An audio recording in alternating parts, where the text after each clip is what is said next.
ચોટીલા ખાતે ગૌરક્ષકો અને જીવદયા પ્રેમીઓ દ્વારા નિરાધાર પશુઓને ગૌમાતાને નેશનલ હાઈવે પર એક્સિડન્ટથી નુકસાન ન થાય તે સલામતીના હેતુથી રેડિયમ બેલ્ટ બાંધવામાં આવ્યા હતા।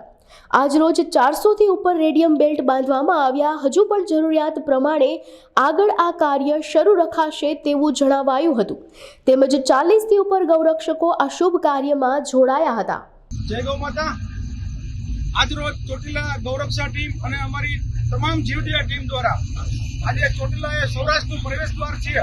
ત્યારે આપ સૌ જાણો છો કે અહીંયા મોટા પ્રમાણની અંદર નિરાધાર પશુઓ વસવાટ કરે છે અને ગૌવંશ હોય કે નાના મોટા અબોલ પશુઓ હોય એનું જ્યારે એક્સિડન્ટ થાય છે ત્યારે કરુણતા અનુભવાય છે।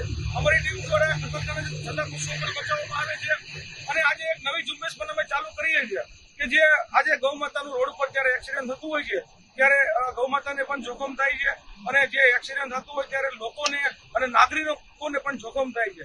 ત્યારે એક નાનકડો એવો પ્રયાસ અમે બધા ભેગા મળીને આજે કરી રહ્યા છીએ। ચોટીલા શહેરની અંદર જે કોઈ નેશનલ હાઈવે પર જે કાંઈ ગૌ માતા જે નાના વાછડાઓ છે જે અંધારાની અંદર જ્યારે વાહન ચાલકોને દેખાતું નથી ત્યારે આજે એક નવી શરૂઆત મા ચામુંડાની પવિત્ર નવરાત્રીની અંદર અને જ્યારે શંકરાચાર્ય ગુજરાતની અંદર ગૌ ધ્વજ યાત્રાને આવી રહ્યા છે ત્યારે એક સમગ્ર આ વિસ્તારના તમામ સૌરાષ્ટ્રના ગૌરક્ષકો અને ગુજરાતના ગૌરક્ષકોની અંદર એક નવો ઉત્સાહ છે અને એ ઉત્સાહના ભાગરૂપે આજે અમે 500 કિલોમીટરની પ્રવાસ કર્યો હોવા છતાં આજે અમારા એક પણ ગૌરક્ષક થાક્યા નથી અને આજે નવરાત્રીની પર્વની અંદર મા ચામુંડા ધામની અંદર અહીંયા વસવાટ કરતા તમામ ગૌ માતા ગૌવંશ કે જે કોઈ અબુલ પ્રાણીઓ છે નાના મોટા તેને આજે આપ જોઈ રહ્યા છો આ રેડિયમ બેલ્ટ ગળામાં પહેરાવી અને અકસ્માત ક્યાંક ને ક્યાંક ન સર્જાય એવો અમે બધા નાનકડો એક પ્રયાસ કરીએ છીએ।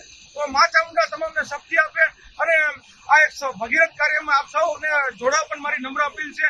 અને આજે અમારી ટીમ આપ જોઈ રહ્યા છો રાત દિવસ જોયા વગર તમામ અમારા નાના મોટા જીવદયા પ્રેમીઓ પોતે ઘરબાર છોડીને કામ કરી રહ્યા છે। એ મા ચામુંડાની શક્તિ અને ગૌ માતાના આશીર્વાદ છે અને 2024ની અને આ દિવાળીની નવરાત્રીની અમારા સૌની એક જ માંગ છે કે સરકાર દ્વારા ગૌ માતાને રાજ્ય માતાનો દરજ્જો મળે, ગુજરાત સરકાર દ્વારા અને કેન્દ્ર સરકાર દ્વારા ગૌ માતાને રાષ્ટ્રીય માતાનો દરજ્જો મળે। આજે તો આ તમામ સમસ્યાનો અંત આવશે। જય ગૌ માતા, જય હિન્દ।